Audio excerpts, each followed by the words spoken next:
USA versus Paraguay. Group D opening match preview. This is Alex. And Alex has a very specific theory about the United States men's national team.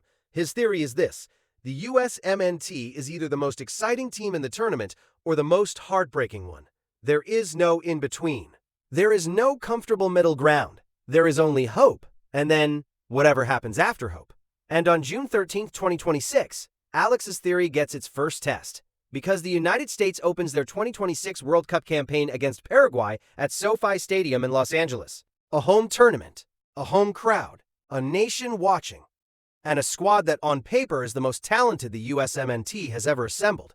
Let's break it all down: the stadium, the conditions, the players, the history, and the one question hanging over all of it: is this finally the year? The stage, SoFi Stadium in Inglewood, California, officially renamed Los Angeles Stadium for the duration of the tournament. FIFA's naming conventions, but everyone calls it SoFi. And SoFi is extraordinary. Opened in 2020, it cost somewhere between $5 and $6 billion to build, making it the most expensive sports venue ever constructed. It seats approximately 70,000 spectators for World Cup matches. The roof is a fixed translucent ETFE structure. Think a massive glowing shell that covers the entire stadium while the sides remain open, creating what architects describe as an indoor-outdoor hybrid atmosphere. Natural light floods in, weather stays largely out. This matters because unlike the open-air Azteca, where weather is a variable, SoFi provides near-controlled conditions: no rain delays, no afternoon thunderstorms. Consistent temperature. A surface, artificial matrix turf that plays the same in the first minute and the 90th. The stadium is home to the NFL's Los Angeles Rams and Chargers. It hosted Super Bowl LVI in 2022. It has welcomed Taylor Swift and BTS. It has a 120-yard dual-sided 4K infinity screen suspended above the field, visible from every seat. On June 13, it will hold 70,000 people, the vast majority of them American, watching their national team open a home World Cup. The atmosphere will be unlike anything the USMNT has played in front of before.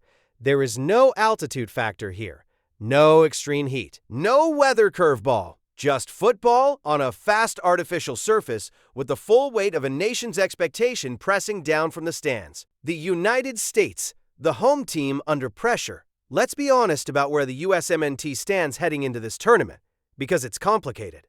The squad, on paper, is the best the United States has ever sent to a World Cup. There are players from AC Milan, Juventus, Monaco, Borussia Mönchengladbach, Bayer Leverkusen, Marseille, PSV. The depth of European club experience in this group is genuinely remarkable. But football isn't played on paper.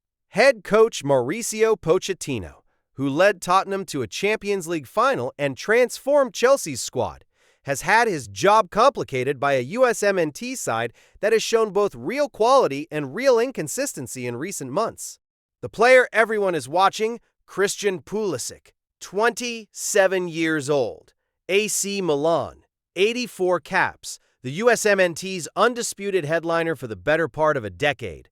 At the 2022 World Cup, his goal against Iran sent the United States to the round of 16. On the biggest stages, Pulisic has delivered. The concern: Pulisic finished the Serie A season on a 20-game goal drought. He has not scored for the national team since 2024. He arrived in New York for the squad announcement, having gone cold precisely when the World Cup is about to start. Maybe he's due. Maybe the home crowd unlocks something.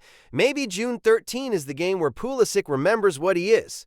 Or maybe the drought continues into a tournament where the stakes couldn't be higher. The striker expected to carry the goal-scoring burden is Almirón Balogun, 24 years old. AS Monaco, born in New York, raised in London, eligible to play for England or Nigeria. He chose the United States, and he has delivered. 19 goals and 4 assists across all competitions last season. He stretches defenses, combines well with Pulisic, and brings the kind of clinical finishing the USMNT has historically lacked. My mind naturally wanders to the opening game of the World Cup, Balogun said, ahead of the tournament. It's almost like a freeze frame, like a perfect image in my mind. That image is about to become reality. In midfield, Tyler Adams of Bournemouth is the engine. the ball winner, the defensive anchor who allows the creative players ahead of him to operate freely. When Adams is fit and in form, the USMNT is a different team. He's one of the first names on the team sheet. Weston McKennie of Juventus provides energy, box-to-box quality, and the kind of late runs into dangerous areas that can unlock compact defenses. And Malik Tillman of Bayer Leverkusen, arguably in the best club form of any American right now, is the creative threat that can unlock a low block. Gio Reyna of Borussia Mönchengladbach is the wild card. Only 137 minutes of league football since the start of the year due to injury and form concerns. Pochettino included him anyway, because Reyna's talent is so undeniable that the risk is worth it. He can win a match from nothing. He can also disappear for 80 minutes. In a tournament where moments matter more than consistency, Reyna is either the trump card or the gamble. Paraguay, the organized opponent. Now here's where Alex has to be careful, because Paraguay are easy to underestimate. And underestimating Paraguay has ended badly for teams before. They reached the quarterfinals of the 2010 World Cup, losing 1-0 to eventual champions Spain. They have experience in these moments. They have a coach, Gustavo Alfaro, nicknamed the Hunter of Impossible Utopias, who builds disciplined, hard-to-beat teams with defensive structure and high intensity. Paraguay will not try to outplay the United States. That is not their plan. Their plan is to be compact, physical, difficult to break down, and dangerous on the counterattack.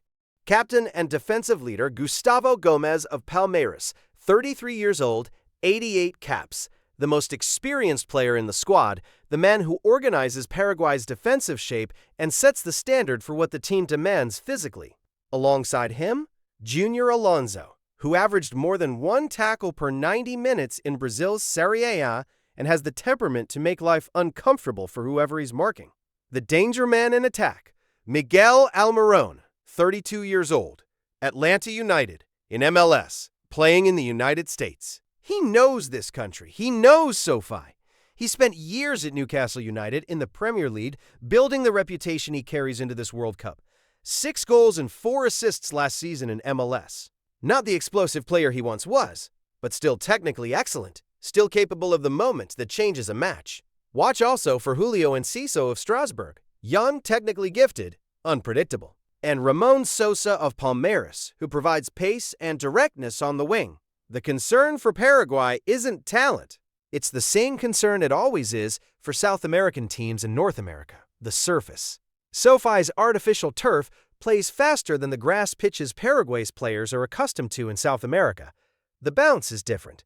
The pace of the game is different. Teams that haven't trained extensively on artificial surfaces sometimes take time to adjust, time they may not have in a 90-minute World Cup opener. The pressured dimension. This game carries a weight that the Paraguay versus USA scoreline doesn't immediately suggest. For the United States, this is not just a football match. It is a statement. Co-hosting a World Cup means the eyes of the entire country are on this team in a way they haven't been since 1994. American football culture has grown enormously in the years since 2022, when the team's run to the round of 16 generated genuine national excitement. The question being asked of this team is simple and enormous. Can the USMNT translate individual talent, all those European clubs, all that quality on paper, into a coherent winning tournament performance? Paraguay represents exactly the kind of opponent that tests that question. Not a powerhouse, not a pushover. A team that will make the United States work for every inch, that will sit deep and dare them to break through, that will look for exactly the kind of moment. A Almirón through ball, a set piece, a defensive mistake that turns a 0-0 into a 0-1 and suddenly reshapes the entire group stage. The verdict: the United States should win this. On home soil, on a surface that suits their technical quality, against an opponent who will defend deep and look to counter, the USMNT has enough firepower and enough home advantage to control this match. But the Pulisic question looms over everything. If he finds his touch, if the home crowd and the World Cup atmosphere light something up in him, the United States could be very dangerous in this tournament. If he doesn't, if the drought continues, then the creative burden falls to Tillman, Reyna, and Balogun in ways that haven't been tested at this level. Alex's prediction, USA wins 2-0. Balogun gets on the score sheet in the first half. Someone unexpected, Tillman or Reyna adds the second late. Paraguay are competitive but can't find a way through. But Paraguay will remind everyone, at least for 60 minutes, why this game is never as simple as it looks on paper. They always do. Full match breakdown and player ratings after June 13. Drop your score prediction in the comments. What are you calling?